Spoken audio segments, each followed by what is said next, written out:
Nakatakdang magsagawa ang Malaysian Embassy sa Pilipinas ng isang Friendship Open Tournament ng golf. Inanunsyo ito sa isang press con na layong paigtingin ang propesyonal at diplomatikong relasyon ng Pilipinas at Malaysia.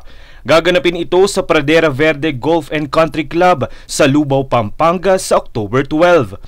Inaasahang lalahukan ito ng tinatayang mahigit 200 golfers mula sa dalawang bansa. Mapupunta naman ang mga kikitain sa nasabing tournament sa mga charity works at ilan dito ay sa 2 eskwelahan sa Pampanga at isa sa Bulacan. Kumpiyansa ang Embahada ng Malaysia na magiging epektibong instrumento ito para paigtingin ang relasyon nito sa Pilipinas para sa mas malawak na kooperasyon pagdating sa iba't ibang sektor. Katuwangin sa pag-organisa ng nasabing kaganapan ay ang Malaysian Chamber of Commerce and Industries Philippines Inc. o MCCI at ng Maybank Philippines. Francis Riudique, nag-uulat para sa One Media Network.